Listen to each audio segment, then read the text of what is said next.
Anja Dahle Øverbye, one of the Norwegian guests of the festival.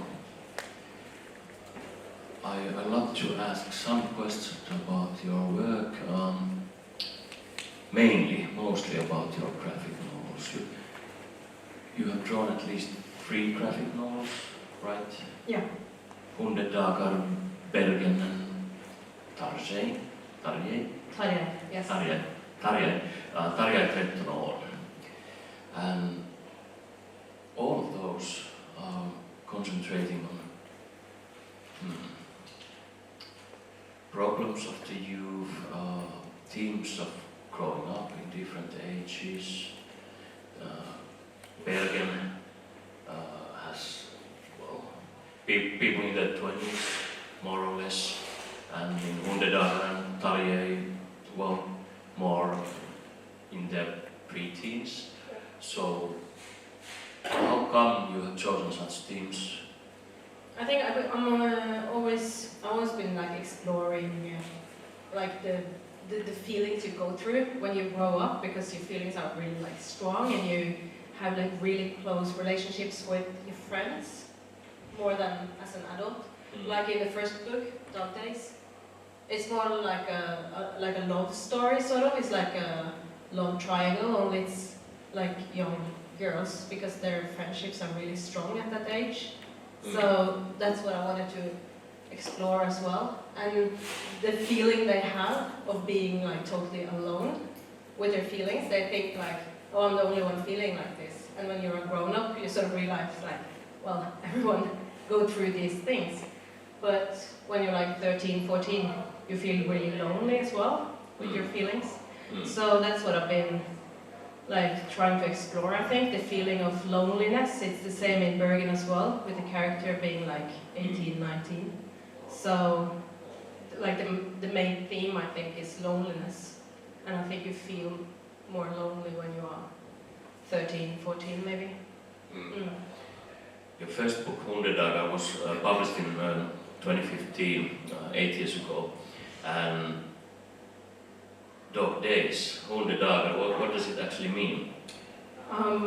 It's like the really hot days in the end of July, when there's like old folklore, like there's certain things you can't do those days because it's too hot. And I remember when I was growing up, we knew that dead bodies would float up, because like all the debris from the ocean will float up, and we were like always waiting for the dead bodies to float up. Never happened though, but yeah, it has like this eerie feeling that I wanted to portray in the book as well, and because the scene is set in those hot days during the summer. So it's more or less visual metaphor that goes into the story as well. Yeah. Well, with Bergen, like you said, it's concentrating on a bit older girls, well, boys as well, but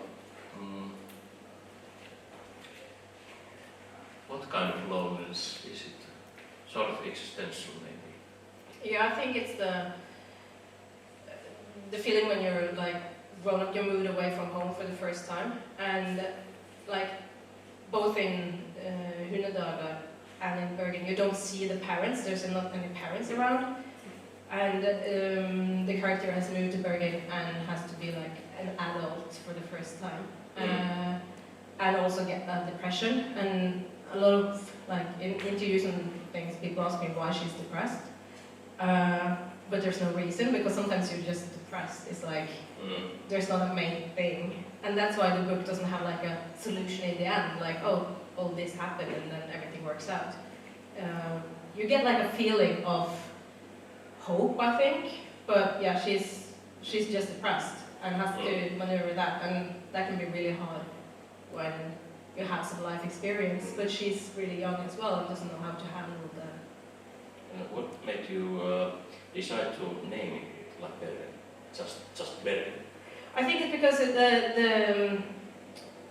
the town of Bergen really plays a big part in the book. It has like, it's the backdrop of the whole story, and yeah, the people who have been living in Bergen can like recognize all the houses. It's very recognizable. Yeah, it is. I've been there a few times. Yeah. The only thing I was missing was the rain. Yeah, yeah. Oh, it didn't always rain. rains there. Yeah, But in it your always book, rains, and the book has been translated to Russian. And I went to St. Petersburg, and they love it because they have the same weather, and yes. it made the same mood as well because they could like really recognize the feeling of Bergen.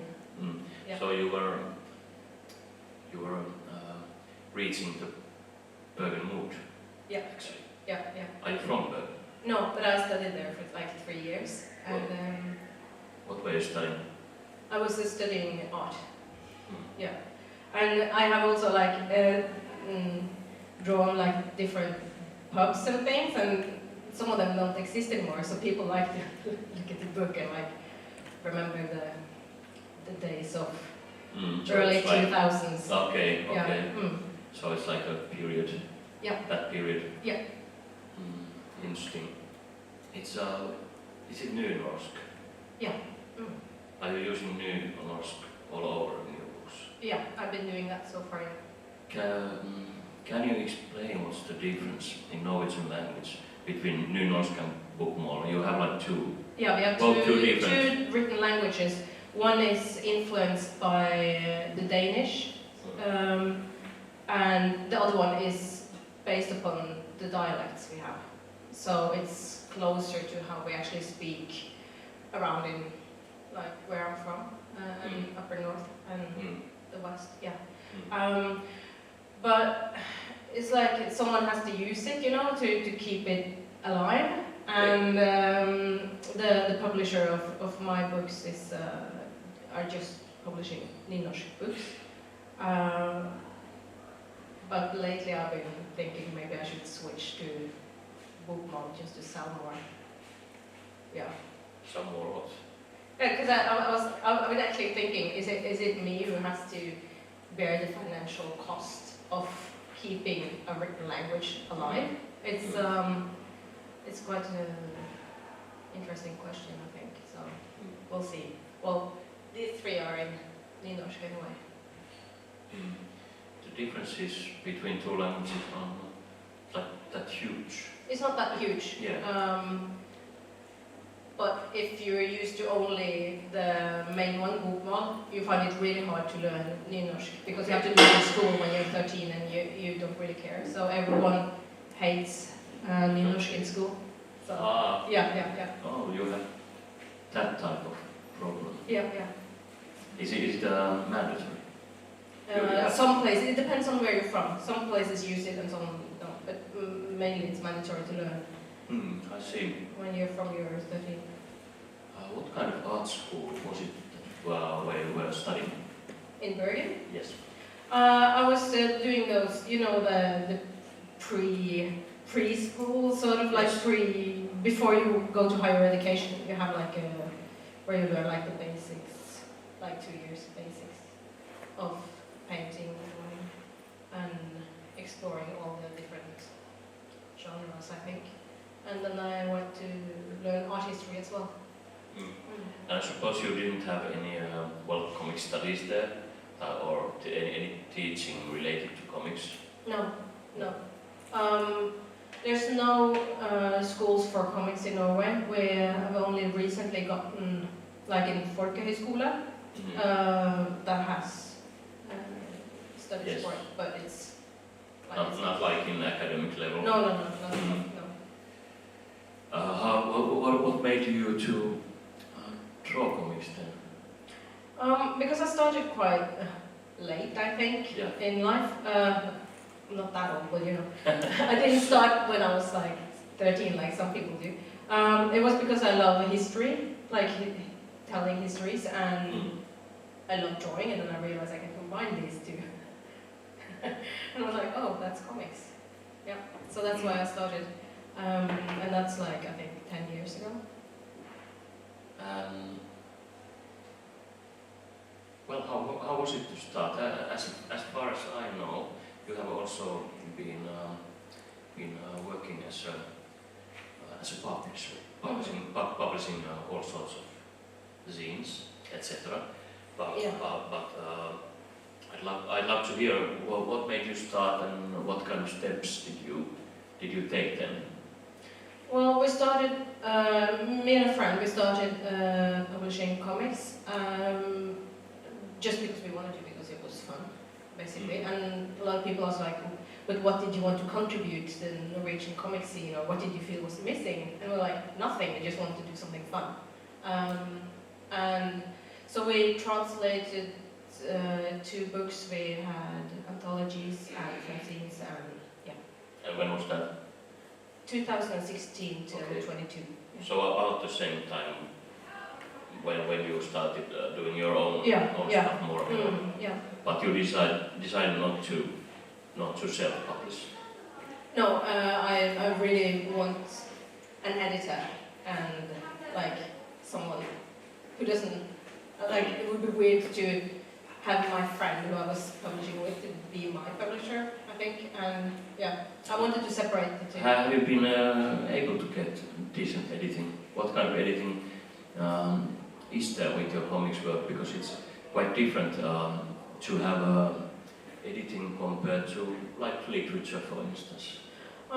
With Tiny, I had a really good editor. He wasn't familiar with comics per se, but he was really good at like editing the manuscript, because I had the whole manuscript before I started drawing. So we developed the history for the story and like the storyboard. And so he was really, really good. He's a really good author himself, so he knows like a good story. So I was really happy with that. And that was like that is a big publishing house in Norway. And before that, I have been published by like small comic publishers, and I could really tell the difference. That this is someone who has like a good salary, and this is like his main job. Yes. In the effort he could put into my book. So I was really happy with working with him. Okay, what kind of things did you discuss? Just like where the story is going, like what is happening to the main character, how does he react, what's happening in the story. And when it came down to the drawing, he didn't have any opinions about the drawing per se, but he would read through it and say like, oh, but this scene jumps a bit too fast to the next scene, or maybe we don't understand really what's happening in this drawing. But except from that, he didn't have much to say on the drawing part. It was more like the story. Yeah. At least in Hudedagar and Bergenin, you have your style is concentrating on the use of very soft pencils. How come? Is it because of the stories and the themes, or how come you choose to use the pencil? It is because of the story, as you say. It sort of goes well with the mood of the stories. But it's also because that's what I've been enjoying. And in Tarja I would also use ink as well, ink and pencil, and also charcoal, and more of a mix of everything. Just to make it go faster, I think, because only pencil it takes ages. Yes. But you know, that's the technique that's easiest for me as well. You know, I had to think about what can I do in the shortest amount of time. So I haven't drawn with pencil since I finished this book. It's You said it takes a long time, but I suppose it's always also a bit not fun, but enjoyable to work with pencil and to really get to. Yeah, it's enjoyable, but in the end, it's I was just like I couldn't wait to finish it. I was exhausted. Yeah, I suppose you have been doing quite a lot of illustrations as well. Yeah. And they are of course fast work compared to comics. How can you keep up everything? How can you keep up the atmosphere and your working mood and everything up if you have projects of few years, as I suppose your graphic novels are. Yeah, sometimes I would have had to take like a month or two break because I was doing other things. But the last 6 months of it, I did nothing else. It was like I didn't have a day off in 6 months, and I didn't take like any other vacations or anything, just to finish it. Yeah. So that's how it has to be done. Maybe. Can you just do a bit of one work and then another work, or do you have to really concentrate on the? No, I can like shift between the projects. I can go in and out. And I always have like. People are a bit different with that. Yeah. Some people really need to focus even more. Yeah, I'm quite good at focusing and then going on something else and focusing on that and back and forth. But yeah, it's like sometimes I would just have to like leave it for quite a large amount of time. Well, what is the, going back to maybe to Bergen and to studies, let's go more, I would love to know more about Norwegian comic scene, maybe in general if you have some thoughts about it. What is it like at the moment? The Norwegian comic scene? Yeah. Well, it has always been divided between Oslo and Bergen. And and the people in Bergen is quite upset by this, and the people in Oslo is like, so what? This is how it is. So that's like the main line, okay. Yeah. We have different festivals, and we have sort of like a different vibes to our work, I think. So. In Bergen you have a Raptus festival, at least you used to have. Still I think it was last weekend or it is this weekend. Yes. Yeah, I think it's still. And it's more traditional. Yeah. It used to be quite big festival, I it's think. It's really big and very traditional. Like for instance, yes, very I've never been invited there, so it's like they have more like big American mainstream guests. Yeah, and then in Oslo you have a Oslo Comics Expo. Yep. OCX. Well, in the library there and in front of the library, very concentrated. It's very small but very cozy. Yes, indeed. What kind of artists? What kind of artists do you prefer yourself? I think I prefer like now I prefer like the young ones that does like something completely else. I think that is because I'm so tired of my own work that I want to look into something completely different and how they're working. And I've been like lately I've been writing some articles as well about some really young creators, and they have like a totally different approach to things, and it's really inspiring. So it makes me want to like take a new approach to my own work. Okay, well, after some years you really get bored with your ideas and thoughts and styles that happens. Yeah, it's like after this book, I'm never doing it again. I'm never making such a huge piece of work again that takes 3 years. Because it was like fun for the first year and a half, and then it's just like, I just have to finish it. It wasn't like the same creative work, I think, so I want to do something completely else. What would it be? I don't know. You don't know? I'm still in kind of a limbo.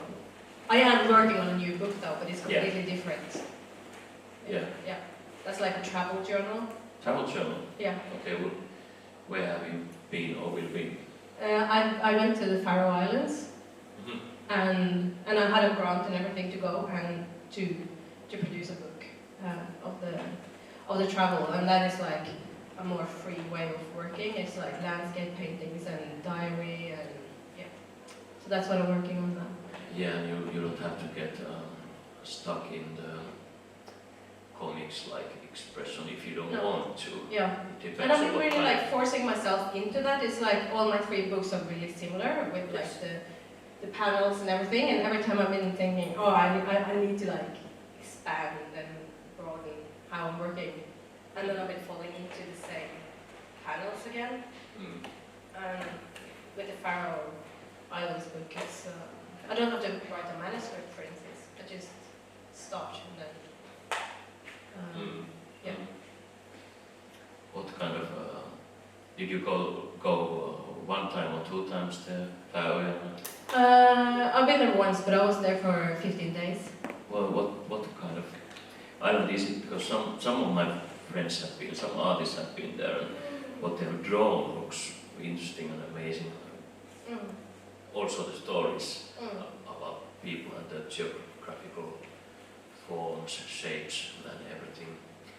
But still, I've never been there, so I'm curious to hear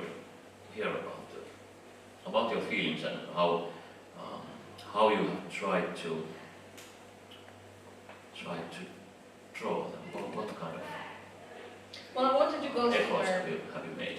Yeah, I wanted to go somewhere that I could explore, because even though Færøyene is really close to Norway historically and quite close geographically as well, we don't know much about them. And there's a lot of people who are like, oh, you're going there. I always wanted to go. And I'm like, yeah, well, why haven't you? It's not that far and it's not that expensive to go. But people don't go there. So I wanted to go somewhere that I could like explore.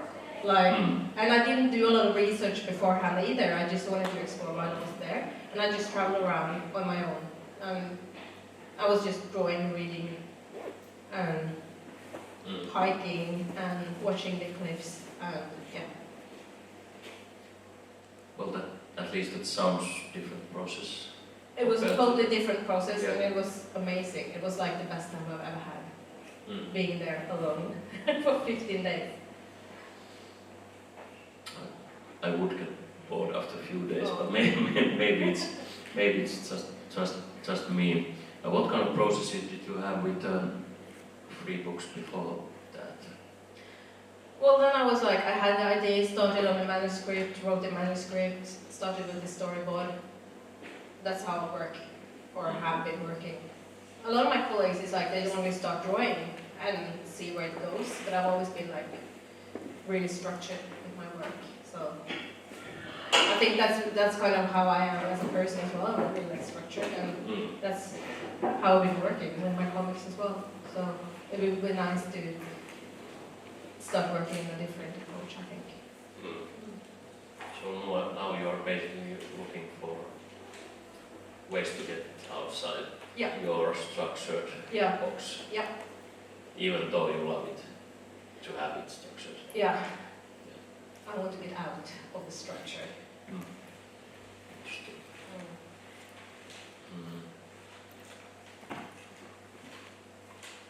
At least, I think at least some years ago, say 10 years ago, 20 years ago, Norway used to be, as a comics country, it used to be quite male-oriented. A lot of male artists. Is it different now? I think it has changed. Yeah. I think now it's 50-50 probably. Yeah. How? Well, I was about to ask how about the students, but you don't have comics students, so. No, but I guess it would be the same there. It's like, yeah, it has changed a lot. 10 years ago, it was like totally different. It was like a few females, but now we have like that Nordic manga scene, which is really big in Norway now, and I think that is like 50-50 male female. Yeah. Can you name any themes or different approaches that have maybe entered Norwegian comics because of having more female artists, or because times are different? Are there any new approaches apart from that Nordic manga? No, I don't think so. It's like, I think it's the same themes that's always been there. It's just like more creators, I think. Yeah. So, but there's always a lot of both male and females who makes comics about Second World War. And I've seen that's where the money is. They sell so many books because there's like old men are so into that subject, and they have money, they buy the books. And I'm like, oh man, that's what I should be doing. Second World War. It's same in Finland. Yeah. It's like... Maybe not so many have been drawing about it in comics. Some have, of course, but commercially speaking, in the book business, that's what normal people are interested in. Yeah. If I should have like one tip for the students, it's like make something about the Second World War. But of course, we can have really different approach. There's so many stories you can, it's In Finland, Hannah who's working with soft pencils, actually like you, she did a story called Kannas. It's about Second World War. Very different, very atmospheric.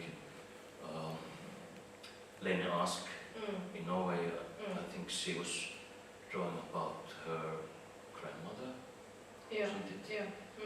around the war time. And you have Ida Larmo, she just had published a book about the ship Rigel that was that went down.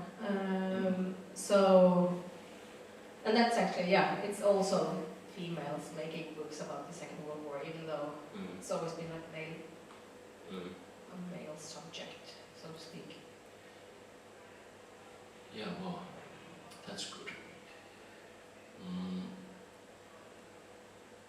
Perhaps I'd love to hear a bit about,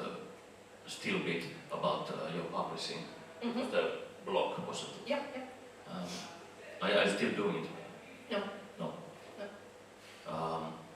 What kind of things did you want to publish back then? We wanted to publish whatever we liked, sort of. We didn't have like a theme or like something like this is what we want to publish. We want to publish something we find interesting and or visually interesting or something that was just fun. It was like a friend of ours who is a big comic artist in Norway. She was just joking on Facebook about making a fanzine about her hometown, and we were like, yeah, we'll publish it. If you want to make it, we'll publish it. And it was huge. And her home county bought it and gave it as a present to everyone who worked in the county, and it was even made into a theater or a play. So it was like it started as a joke, and it was like the biggest success we ever had. So that's how we wanted to work, basically. But we also published, like I said, we translated two books, and it was just like gut feeling, we just saw them. It's like, oh, we want to do this. In Finland, scene publishing, self-publishing, also all sorts of small-scale publishing of graphic novels, etc. is quite big part of whole comics scene. Is it the same in Norway, or do you? Yeah. What publishers you have there? Like for fanzines and. Well, both for fanzines and maybe for bigger crowd. Yeah, because what I like about fanzines is just like you can just do whatever you want, and it's so quick. So, but in Norway we have like we've had two like publishers for comics, but now like the bigger publishers, like for me as well, like with taidekoulussa, it's been published by like a big publisher that usually publish novels, children's books. Because comics is so much more, it sells more, it's more popular. So I think the era where it's just like small publishers, it's over. And I think if you can choose, you will go to a bigger publisher maybe, because there's a bigger machinery when it comes to, promotion and things. Being that said, the Färöarna book is going to be published in Local because it's like a small project that I want to just do sort of on my own, and it's quite like narrow. So, but yeah, all my friends are now publishing in bigger publishing houses. Yeah. So that's quite a big difference from 10 years back. Yeah. Well, then it's quite a big difference compared to Finland as well. Because in Finland, most of our good artists work for small publishers, comics publishers. Some get to work with bigger book publishers, it's not always nice and easy, because as you said earlier, it's a bit difficult because the editors are of course used to working with world literature or children's books, and maybe they don't either they don't know what they're doing, or most of the times the problems come already at the start. Comics don't sell that well here in Finland at the moment. We don't have good examples at the moment. Because we had some really popular graphic novels that was published by big publishers, and now everyone wants to recreate and find a new, Exactly. And I think they get now so much experience. They have like dedicated editors that work with the comic artists. So I think they have quite a good. That's how things are going in France as well. I think in Sweden as well, in Germany, but in Finland it's been a bit. We have good artists, but the publishing side is not working well. Quite frankly, I'm disappointed. Yeah, maybe one day in 10 years' time it will be like normal. Let's see. Let's see. But we might have questions, audience questions. If you'd like to ask something, no necessities, but if you want. How well you know Finnish comics in Norway? Are there any kind of popular Finnish artists that are also popular in Norway, or is the Finnish comics just something that? What is that? She was asking how well do you know Finnish comics artists or comic scene, or is it just random? Not well at all, unfortunately. I don't think they're translated that much, so only know maybe if it's translated into Swedish, we will read it. But it's a pity that things. Well, at least comics very few comics from Norway have been translated into Finnish, and that goes vice versa. Yeah, I know, and it's Norwegian comics aren't translated into Swedish or Danish either. Because I've been translated to like 6 or 7 languages, but it's not Scandinavian languages. It's like totally random, but not Scandinavian. That's weird. Maybe the publisher think, well, we're going to read it anyway, we don't have to translate it, but we don't. And, Not really. The languages are a bit different anyway. Yeah, in Norway we have no problem reading Swedish or Danish, but it seems like the Swedish and Danish don't read Norwegian. So, I don't know. Well, however, thank you for the interview.